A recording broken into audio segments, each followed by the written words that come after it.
Really excited about talking about this beer, Onus On Us. Onus On Us is a beer that we picked the name for, and we wanted to have some power associated with that name, and that's that onus part. So the onus is on us to actually execute this beer. Physically, this beer took us over 3 years to make, but really it's taken the 5 years that I've been at the brewery to get this beer made. And what that means is that this is a spontaneous project, and it's not a beer that we were making 5 years ago, let alone 10 years ago. So this you can tell by the label, it has that Anaheim look. So this is a spontaneous beer that is a big brother to Anaheim. So Anaheim is a lambic inspired beer that's spontaneous, turbid mash, cool shipped, aged in puncheons, and then blended. That's Anaheim, and that beer consumes beer that's 1 year old and 2 years old in barrel to make. So that's your standard lambic inspired beer, or the closest thing that we can come to something like that here in Anaheim, where True is located. So Onus On Us is our goose style lambic inspired beer. So goose style blending is basically taking beer that's aged 3 years, 2 years, and 1 year to make a finished product. So when I say it took us 3 years, it actually took us, 4 years of brewing, 3.5 years of aging.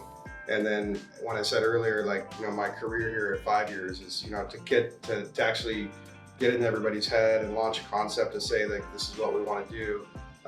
It was a personal passion project of mine, but it was a team effort to get everybody together and decide that we're going to go for this long-term project. But basically, I'm really, really proud of this beer.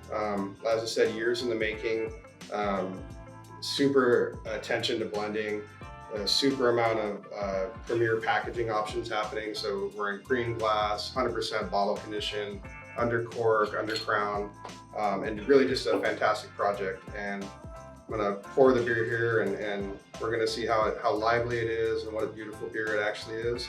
When we were talking earlier about lambic inspired beers and lambic fruited inspired beers and some of the beers we did, and how I like to use Brett Lambicus to actually bottle condition those beers.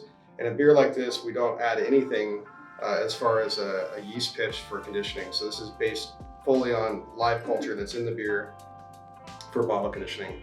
And as you can see, we have a really nice head, an element of funk to it that is not typical to most beers that come out of True. So when we use our house mix culture, that's kind of our flavor, if you will. That's our funk. That's our thing that makes our beer the way it makes our beer. And then when we take it to a bottle conditioning step, what we can do is we can dial in on a different wild yeast and actually lend some absolute predetermined character to a bottle conditioned beer. But with this beer in general, it's all about the culture that was in the building and around the Anaheim facility. So that's what's in the beer, that's where the flavor comes from, that's where the funk comes from. So a little bit different aromatics on it. It's got, believe it or not, a little bit of, aside from funk and horse blanket, which it does have, it has some herbal characteristics, and one of them that pops out to me, and don't get polarized by me saying this, mint. It's got a little bit of mintiness to it, and I don't really think that's mint. I think that's just like a herbal sharp flavor that's coming across aromatically. And then of course, it is blonde beer and it is lambic inspired, and I don't know where it gets it from, but it's got that stone fruit, it's got peach, it's got nectarine to it.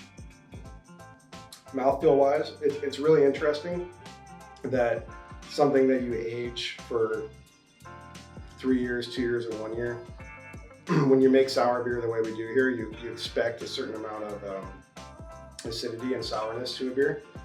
And this, believe it or not, is actually pretty mellow.